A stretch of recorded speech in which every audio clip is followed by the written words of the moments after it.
तो कैसे हैं आप। हम आ चुके हैं एक और नई वीडियो लेकर। जैसा कि आप सभी जानते हैं कि हम अपने चैनल के माध्यम से आपकी कक्षा 9वीं के जो एग्ज़ाम हो रहे हैं उनके सॉल्यूशन आपको प्रोवाइड कर रहे हैं, जिसमें हमने सामाजिक विज्ञान व इंग्लिश के कुछ वीडियो अपने चैनल पर अपलोड कर चुके हैं और आशा है कि आपने उन्हें देखा भी होगा। इस वीडियो में हम आपको संस्कृत विषय का सॉल्यूशन लेकर आए हैं। तो चलिए शुरू करते हैं इस वीडियो में। यहाँ पर आपका जो सॉल्यूशन आता है तो यहाँ पे आपके पेपर में ये 5 नंबर के हैं सही विकल्प, जो कि 5 है। तो चलिए देखते हैं। तो यहाँ पर आपका पहला सही विकल्प है महेंद्र इत्यस्मिन् पदे संधि अस्ति, यानी महेंद्र में किस पद की संधि है। तो यहाँ पर आपका हो जाएगा गुण संधि। अब आता है आपका दूसरा सही विकल्प, जिसमें आपका है निस्धन छलय इत्यस्य संधि अस्ति, यह किस संधि में। तो यहाँ पे आपको होता है निर्छलय। अब यहाँ पर आपका तीसरा जो सही विकल्प है वो है विसर्ग संधि अस्ति, यानी कि आपके सामने 4 विकल्प दिए गए, इनमें से विसर्ग संधि कौन सी है। तो यहाँ पे आपका हो जाएगा ग नंबर मनोहर, ये आपका सही हो जाएगा। अब आपका आता है चौथा सही विकल्प, जो कि है अधोलिखितेषु अव्ययम पदम अस्ति। तो यहाँ पे आपका हो जाएगा का नंबर यानी अत्र, यहाँ पर सही हो जाएगा। अब आपका आता है 5वां, जो कि अधोलिखितेषु अव्ययम पदम नास्ति। यहाँ पर लिखा हुए चारों में से कौन सा अव्ययम पदम नहीं है। तो यहाँ पर आपका घ नंबर यानी पुत्र सही हो जाएगा।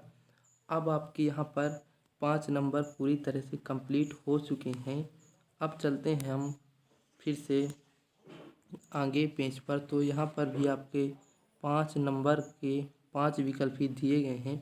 तो चलिए देखते हैं इन्हें भी। तो ये पहला है कि दिगुः समासस् उदाहरणम अस्ति, यानी दिगु समास का उदाहरण कौन सा है।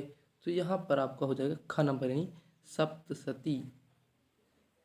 अब आता है आपका दूसरा, जिसमें से है चंद्रशेखर कस्य समासत् उदाहरण अस्ति, यानी चंद्रशेखर किस समास का उदाहरण है। तो यहाँ पर आपका घ नंबर बहुव्रीहि समासस्य, ये सही हो जाएगा। अब आता आपका तीसरा सही विकल्प घनश्याम इत्यस्मिन् समास विग्रह अस्ति, यानी कि घनश्याम का समास विग्रह कौन सा है। तो यहाँ पर आपका क नंबर घन इव श्यामः, यह आपका सही हो जाएगा। अब आपका आता है चौथा नंबर अधिकार इत्यस्मिन् पदे उपसर्ग अस्ति। तो यहाँ का मतलब इसका है कि अधिकार में उपसर्ग कौन सा है। तो यहाँ पर आपका हो जाएगा अधि। तो अब चलते हैं आगे के विकल्पों में। तो अब आपका 5वां विकल्प आता है कि अधोलिखितेषु उपसर्ग नास्ति, यानी कि यहाँ पर लिखा हुआ उपसर्ग कौन सा नहीं है। तो यहाँ पर आपका हो जाए का नंबर यानी बालकः, यह उपसर्ग नहीं है। अब आता है यहाँ पर आपके 10 नंबर कंप्लीट हो चुके हैं। अब हम बढ़ते हैं आगे, जो कि आपका फिर से 5 नंबर के सही विकल्प 5 ही दिए गए हैं। तो यहाँ पर पहला विकल्प आपका आता है कमलम इत्यस्य पर्यायपदम नास्ति। तो इसका सही उत्तर हो जाएगा पंकजः। अब आता आपका दूसरा सही विकल्प, जो कि सूर्यः इत्यसन पदस्य पर्याय नास्ति, यानी सूर्य का पर्याय कौन सा नहीं है। तो ये आपको हो जाएगा रामः। अब आता आपका तीसरा सही विकल्प, जो कि है प्रकाशः इत्यसन विलोम पदम नास्ति। तो यहाँ पे आपका हो जाएगा अंधकारः, यानी कि प्रकाश का विलोम शब्द कौन सा है। तो यहाँ पर आपका अंधकार हो जाएगा। अब आता है आपका चौथा सही विकल्प, जो कि है उत्थानम इत्यस्य विलोमम पदम आस्ति।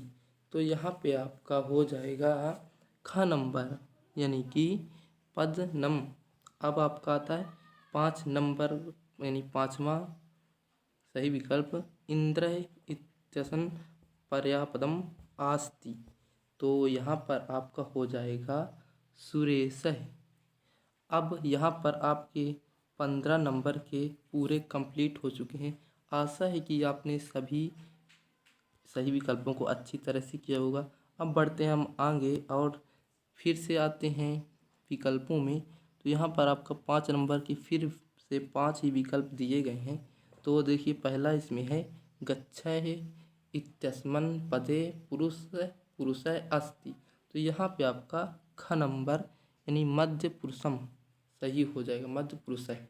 अब आता आपका दूसरा सही विकल्प याचत्यु इत्यस्मिन् पदे वचनम अस्ति, यानी कि इस पद पर कौन सा वचन, यहाँ पे आपका क नंबर सही हो जाएगा, एक वचनम। अब आता आपका तीसरा सही विकल्प जो कि है अपशयन इत्यस्मिन् पदे लकारः अस्ति।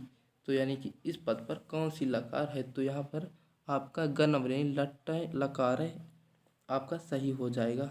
अब आता है आपका चौथा सही विकल्प जो कि हासामी इत्यस्मिन् पदे पुरुषः अस्ति, यानी इस पद पर कौन सा पुरुष है, तो यहाँ पर आपको ग नंबर यानी उत्तम पुरुष है सही हो जाएगा। अब यहाँ पर आपका हो गया 5वां आता है कि गच्छानि इत्यस्मिन् पदे वचनम अस्ति, यानी गच्छानि में कौन सा वचन है, कौन सा वचन का है, तो यहाँ पे आपका क नंबर यानी एक वचनम बिल्कुल सही हो जाए। अब आपके यहाँ पर कंप्लीट हो चुके हैं 20 नंबर। तो चलिए अब आगे भी बढ़ते हैं। आशा कि आपने इन्हें भी अच्छे से कर लिया होगा। अब आता है आपका 5वां जो कि सही विकल्प है 5 नंबर के ही। तो यहाँ पे आपका पहला सही विकल्प है अजा इत्यस्मिन् पदे प्रत्यय अस्ति, यानी कि अजा में प्रत्यय क्या है, तो यहाँ पे आपका हो जाएगा का नंबर यानी टाप। अनीरः प्रत्यय उदाहरणम, अनीर की प्रत्यय का उदाहरण कौन सा है, तो इत्यस्मिन् यानी का नंबर। और अब आपका आता है तीसरा सही विकल्प जो कि है कथितः इत्यस्मिन् पदे प्रत्यय अस्ति, यानी कि इस पद पर कौन सी प्रत्यय, तो यहाँ पे आपका क नंबर हो जाएगा कत्तः। अब आता आपका चौथा सही विकल्प जो कि अजय प्लस टाप इत्यस्मिन् पदम भविष्यति। तो यहाँ पर आपका हो जाएगा अजा यानी ख नंबर। अब आता है आपका 5वां सही विकल्प जो कि है परित्यजः इत्यस्मिन् पदे प्रत्यय अस्ति। तो इस पद पर कौन सी प्रत्यय है, यहाँ पर घ नंबर शान चन। तो आपको उम्मीद है कि आपको ये वीडियो पसंद आया होगा, तो इसे लाइक करें और अपने दोस्तों के साथ शेयर भी करें। तो हम मिलते हैं इसके आगे के सॉल्यूशन के साथ। तब तक के लिए चैनल को सब्सक्राइब करके बेल आइकन ज़रूर दबाएं, जिससे जैसे ही वीडियो अपलोड होगी तो आपको पता चल जाएगा। और वीडियो के डिस्क्रिप्शन में आपको पिछली वीडियो यानी कि सामाजिक विज्ञान और इंग्लिश की वीडियो के लिंक भी मिल जाएंगे। धन्यवाद।